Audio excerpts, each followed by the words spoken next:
Just right here. We'll be fine.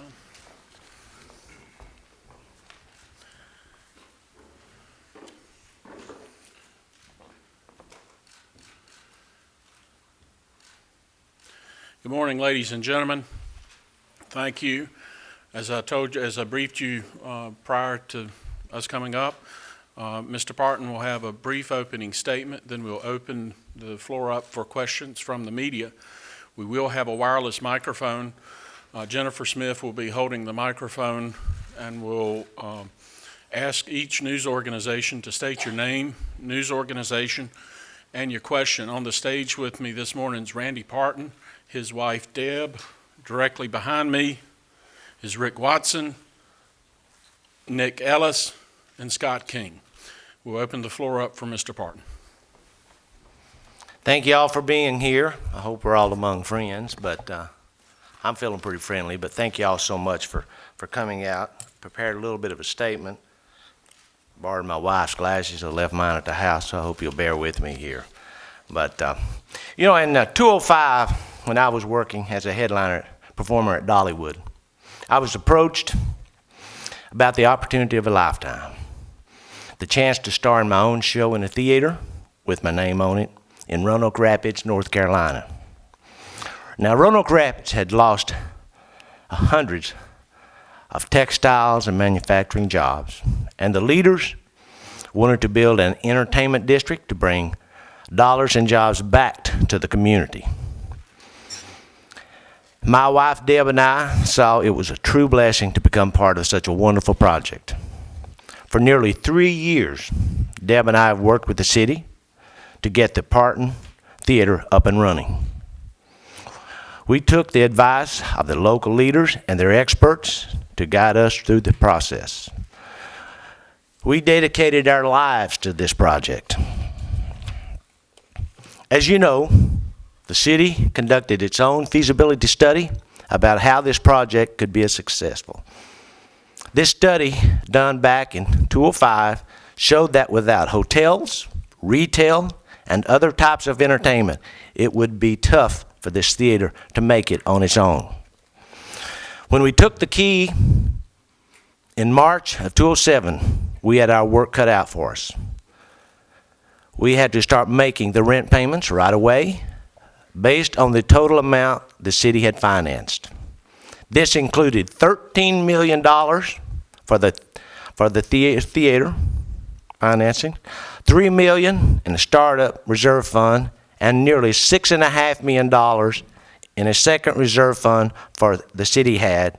Our rent was based on all that. We were paying the rent, although we had not even started the show yet, and there wasn't anything else around yet. We had to totally furnish the theater, and that means totally furnished it. We had to buy computers, set up office, build concessions and gift shop areas, and not to mention, we had the huge job and task of producing a show and get the stage sets and lights all in place. And that's a tough job, believe me. Of the $3 million in the funds handed to us for the startup, these furnishings were all about that of $500,000. And they're fixed assets in the theater even now. My agreement with the city was to do what I do, produce and star in a great musical variety show. I never wanted to personally manage the theater, so I hired people that I thought could do the job. And even with our management team, the city was constantly involved in making decisions at the theater. And looking back, we probably shouldn't have hired this particular management team, but these were folks that the city trusted. In July, we successfully opened a great show, and no one will ever argue that this wasn't a fantastic production. We used our Parton family contacts and our music business friends to help us put on a show that would have cost millions. And we produced it with little cost to the city. But when audience numbers weren't what they thought they should be, well, then the city came to me. So in November, I renegotiated my agreement with the city, taking a pay cut of less than 2/3 of what the city had originally offered and considered fair talent fees. And I agreed to that, to have them bring in their own management company. The name is Unico. I did that because I wanted to see this project and the theater succeed, and I really do, still today. Yet after I did all of this and extended an olive branch, just 1 month later, I was shown to the door. I did what I promised I'd do, and I fulfilled my contract with the city. The quality of our Little Bit of Life show and Christmas shows has never been questioned. The city used the Parton name and the reputation. They came to me. I didn't come looking for them. The recent reports about how the theater is now profitable really isn't the whole story.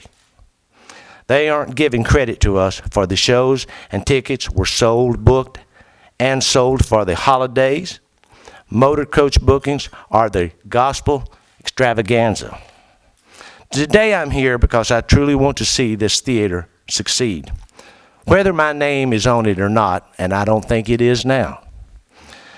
And I'm sad, and I feel like I have to clear my name and my family's name when I feel like we put so much of our heart and soul into this project. But I truly do wish them the best, and I thank you for your time. We'll entertain questions. Jennifer?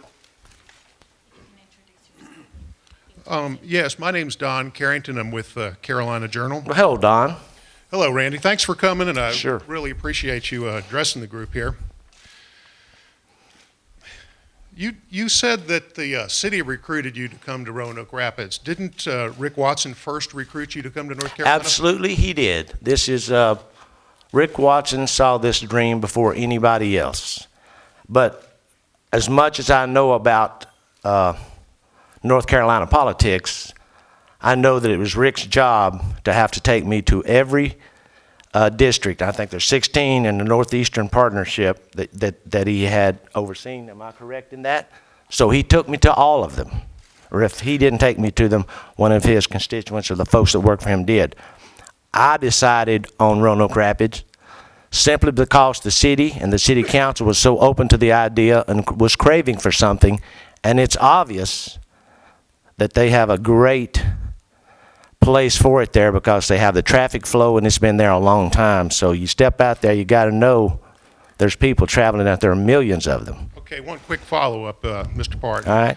On February 11th, 2005, Yes. when Moonlight Bandit Productions was formed, was Rick Watson's share 33% of the company, or did he own more? February what? February 11th, 2005, when the papers were filed.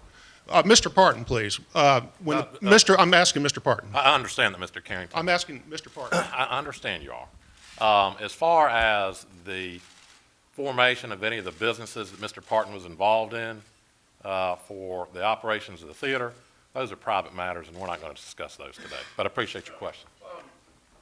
So you want to answer that question? I think he answered it for you. Or for me, for now. Thank you. Mr. Martin?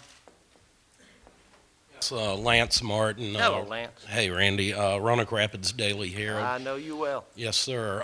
You said that you did everything that in your power that you could do, yet when ground was broken, there was the promise of stars from the Grand Ole Opry, that sort of thing. That never materialized. What do you think in the end happened?